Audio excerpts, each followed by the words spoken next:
taken out of your mundane reality and just been shown something else. So I think that's the allure, the trend of the trad wife. Either you take inspiration from these things and it's like refining your life. So I do have the comparison actually of the working mom to the stay-at-home mom. So I'm very fortunate in that way. I have a good outlook on this topic, especially the trad wife, the full-blown. Welcome, ladies and gentlemen, to my lovely trad life, stay-at-home mom experience. As you can see, I lounge around and have cups of coffee and toast and endless time while my child is educated by the TV, and have time for luxury and beauty and trad life experience. It's not reality, ladies. Come on, look. This was clean this morning. Back after the school run, and it's food and crap everywhere. Like literally 10 minutes later, she had an apple and I don't know why it's on the floor. The plate's on the floor. See here, lovely piles of laundry, how aesthetically pleasing. Undone. All this was clean this morning, 20 minutes ago. Undone laundry, aesthetically pleasing cushions on the floor. We try undone projects, gardening projects that we wanted to do and have never started because we just, have endless hours to set up tripods and cameras and film, smelly fridges with undone shopping and endless lists of ideas of things we would like to do, go visit, smudged makeup, real skin texture, chipped nail polish, because that's real trad life for you.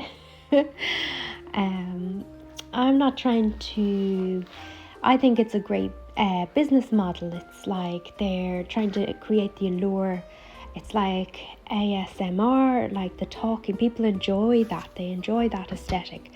It's an escapism. It's like they can be transported into a different world. It's like watching a fantasy movie. You can be transported and just taken out of your mundane reality and just been shown something else. So I think that's the allure, the trend of the trad wife.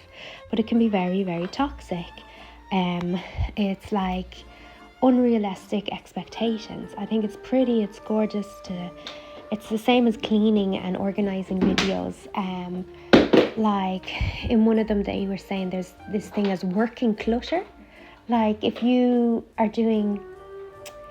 cleaning and if you're cooking and using your kitchen, there's gonna be clutter. Like as in not clutter you haven't addressed and looked at the objects and seen if you want to keep them in your home, if they spark joy. But like you need to use a plate, you need to take a plate out and put something on it, and it's going to have crumbs on it and it's going to be used. So it's like working clutter. So at the end of the day you clean up and then you see all these aesthetically pleasing homes, and like all these, like I get a cleaner in, like it's you need to realistic, like these trad wife women, this trend that's going on. It's like they dress up all fancy, hair, makeup done, and they make everything from scratch, natural food, and it's like they're trying to embody 1950s housewives. And yes, 1950s housewives had good morals, as in slow living and back to like the children, but I'm sure they were stressed as well. Like it is really mentally draining to be responsible for the life of a toddler who is like an infant or even a baby, like a baby so much more. And I'm doing this video while I'm cleaning up milk from the floor. As you can hear the wife's lovely, Cara, thank you, don't slip now. And so what am I trying to say? It's that it's not realistic, but it's a business model. It's an aesthetic they're creating. The same as there was like this old money style when it came to fashion and like elegance and trying to like, you're not trying to be better than other people. You're not trying to be like, look your nose down. It's like that elegance is inspirational. Like either you take inspiration from these things and it's like refining your life. So the trad wife is to inspire you to like slow down, be present with your kids, make homemade cooked meals. Like they're all really good, traditional, healthy values that a lot of people have been using for years, and it makes them very, very content and happy. But now it's just gone to the extreme that it's become like a social media buzz and a trend, and everybody's hopping on it. This trad wife, like toxic in the sense of, if you're in any way struggling with motherhood or your first time mom especially, like you have to show both sides, like the reality. I feel like people don't talk enough about labour.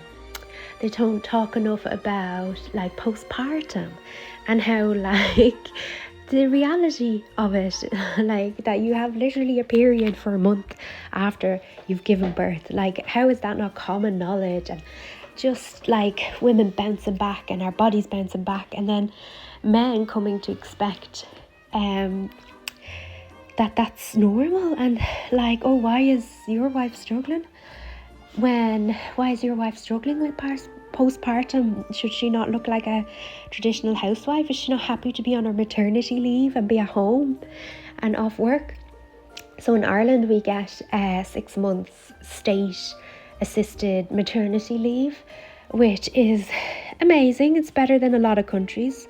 Many European, especially Nordic countries, get up to a year. And if you look at the child psychology science, it's an infant. Their attachment and their emotional health is like, they need minimum a year. It's only after that first year that like, well, they say up to 3 years.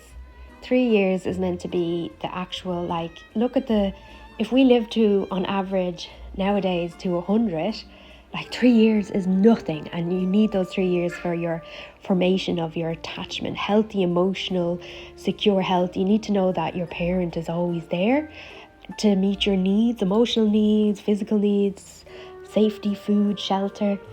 Like, attend to them. Now, you don't need to be clinging to them, because that creates more postpartum feelings in a woman, as in, speaking from experience, sometimes you can get this sensation called touched out.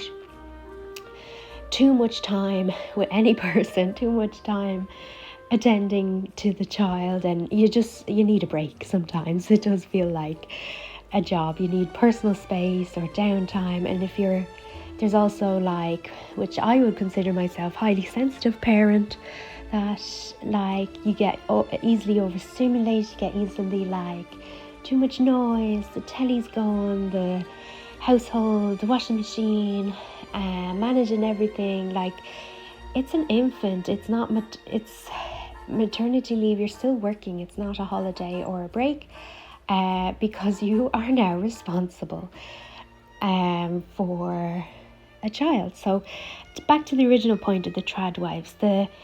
Yes, I've done videos myself on like inspiring women to be a little bit more glamorous in their day-to-day life, especially if you're stay-at-home mom. A little bit of like, have a mommy uniform, do elevated casual outfits, do a little bit of like hair, makeup, or mini glamour, micro habits as they call them, as in either do your hair or your makeup, or either have good clothes, or either have, like, just pick one or the other, or either get your nails done and have them done. That it's like one win, one small habit that's your thing, and it keeps you going. It just keeps you a bit more elevated in your life, instead of just letting everything go for yourself. Like, you're still a woman at the end of the day. Just because you're a mother doesn't mean you need to give your whole life over to that. You're still your own person, like, and you still have your own ideas, and you want to develop that. What I've learned in comparison of being I was a working mother when I went back after my first child, and now a stay-at-home mom on my second, and the difference in terms of what I've learned is to embrace the season of life that you're in. This is not my at the moment wealth creating era. Like, yes, you can have it all. That's like in manifestation and law of attraction. I hope I don't lose people here with the esoteric chit chat. In that sense that they say that's a limiting belief. If you think you can only have one thing at a time, that's a mindset, and then that will be a self-fulfilling prophecy. That you say, like, why can't I have it all? Why can't I have the like wealth and the kids and the relationship and the great body and the great this and the great that and that if the desire was put in your heart, or if you were shown somebody like in social media that is shown this inspiration, that is possible for you, because otherwise you wouldn't be drawn to it, you wouldn't be attracted to it on that level. So yeah, I do.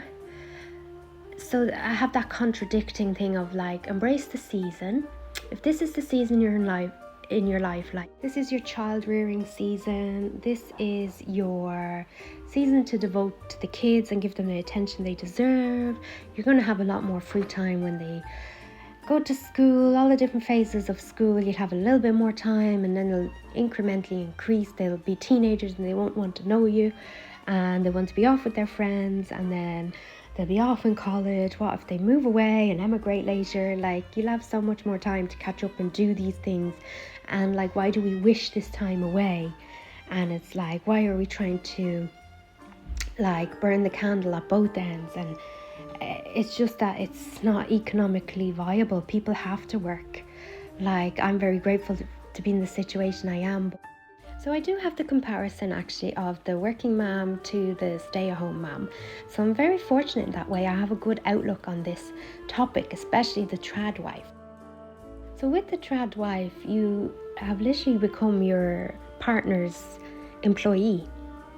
If you think about it, you're choosing to do the childcare. So if you feel a little bit uneasy or triggered by this trad wife trend, just be aware that there could be a like economic kind of reason for it. They say it could be a class issue. It's like showing off. It's like, oh, upper class have au pairs. It's like we have more time, we have more freedom, we have more leisure, we have more it could be a kind of flex. We have time to go shopping, we have time for all this. Yeah, if you have home help, if you have, like, it's mind numbing as a woman if you've spent like your years in traditional education and say you have a degree or a PhD behind you, and then you're sitting at home with kids all day. Like, it has to be your calling in life. It really does, because you will always feel conflicted and want to get back to yourself. So I think, like I said, embrace the season that you're in, and that you will get back to the other what is you, the person, not just you as the mom figure or you as the wife figure. There could be an element of social class in these traditional trad wives as well.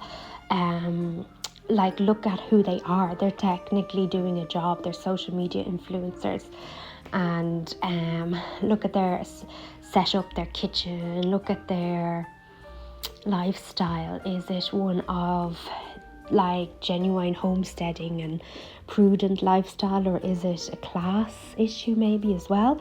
Not that all you can actually live on a farm and be very rich. The farm house style aesthetic is also can be very, very country manor, upper class as well. So, but why not? Like, I can understand why women want a creative outlet, even if you're a mother. So, like, let's give her a round of applause, because trad wives have obviously, these social media influencers have obviously made a business out of it. But if you do feel triggered or upset by this kind of, oh, here's another layer of pressure, I have videos about postpartum depression as well, and I think these unrealistic perfectionism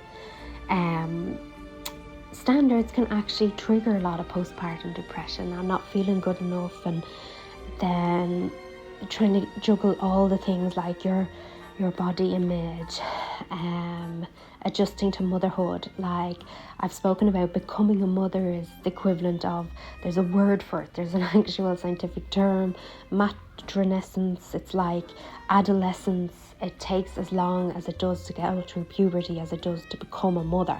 So if you've had a firstborn baby, and then why are we so hard on ourselves? Like making content when the baby is like a few hours old. Like you like to take pictures and take the memories, or you might be excited that you had a positive birth experience, and you might be eager to share that, and you want people to be happy for you, but it can trigger some women but that's if you're not secure in yourself and you're comparing. So don't compare. Why do you think there's doulas? Why do you think there is midwives? Why do you think there used to be a village? Why do you think there's au pairs and nannies and childcare and creches? Why do you think all these things exist? If it was that simple to raise a child, none of these business models would exist. None of these career options would exist if it was that easy. And don't forget, we used to live with like neighbours around. We're very isolated in modern day Western society as women. You're even isolated from other mothers in the same position because of conflicting schedules, or so like take all the help you need. If you're truly value yourself and want to have a positive experience, you get all the help you possibly need, and you don't make any excuses for it. Get the cleaner in, get your doula in, get the help. Why not? It's you're now in the business of raising a child. It is a human being. Like how much effort do people put into like their careers? Like, are you giving your child that same attention? Are you appraising your parent styles once a month in a one-to-one meeting with yourself? As ridiculous as that sounds, are you assessing your toddler's growth, mental, emotional, physical development in a quarterly review meeting? Like, apply corporate principles to raising a child. It doesn't even cut the fraction of it. And people see us having coffee and stuff or sitting around, and it's like, yeah, because you're running a long day, you're doing 16-hour days easily, that your schedule isn't a 9 to 5 with a lunch break. Like, you even don't get to have time in the bathroom by yourself with a screeching toddler unless you have help in the house. And there are a lot of single mothers, or for economic reasons, a lot of women don't have that assistance. Like, it used to be common to have a maid. Like, in a lot of countries, a maid is really, really common. So like, you have another adult in the house with you. It's not that pressure of the sole responsibility. Basically, don't let the trad wives trend spark or trigger any kind of postnatal feelings in you. It's a trend on social media, it's a look, it's a brand, it's a business. Like, do you buy into high-end designer brands? Like, it's for some people, not for others. It's a look, it's an aesthetic, it's a style. So are we taking it all too serious? Because they do say the way to, which I find unethical, but the way to get ahead in social media is like strong opposing views. Get people riled up, like get people to talk about a topic that has commonly strong opposing views, like two sides of it's really hitting on people's core values, and you're riling them up. And that's what the trad wives does, and that's what it gets views. Like, it's quite clever when it comes to business and money and promotions, and if you have the views, you get your brand deals. Like, they're making money off it, but the impact is, I think, taking it with a pinch of salt. And the impact is, it's highlighting, at least we're talking about stay-at-home moms more. At least we're talking about the role. So maybe it was a good thing it's all come about. And fair play to these women. They're making a business. And what's so different than, like, to most people, a bodybuilder aesthetic, especially in a female, is really like, yes, Garrett, the apple, is very unrealistic and hard to keep. And it's like, oh, look at that body image. It can create body dysmorphia. No, it's not creating that in you if it's not already there. So could this be triggering for people with postpartum depression? Yes, definitely. Or people that don't want to be in work, women that don't want to be in work, they want to be at home with their child, with their baby. Home, and they can't be for economic reasons or their class issues. Like, there's so much more at play here than I think always look behind the scenes. I think we're smart enough now to know that social media is curated content curators, content creators. So, well, at least it's raising the issue. At least it's getting people talking. I think it would be positive to take away from this to actually discuss this with other women. Discuss this with your friends, with your family. Maybe ask somebody that you know, like, do you have an older relative that maybe they know what it was actually like in the 1950s and these traditional wives and that setup. Like in Ireland, in my grandmother's era, you had to leave work when you became married. It was the law. And like, people think that's outrageous, and why would the woman have to leave her job just because she's married? She doesn't even have children yet. It was just assumed that because you got married you're going to have kids. What if you chose not to have kids? You deserve not to be married. Like, but if you think about it, it was for economic reasons. It was because there wasn't enough jobs for the men, that the women were taking up the men's jobs, and that they were saying that send the man out to work and he should be able to support, like, you used to be able to live off one income. So all this is very interesting. You need to put in context. Anything you come across, filter it with context. And I'm going to start doing this going forward as well, with a lot more social media that I consume.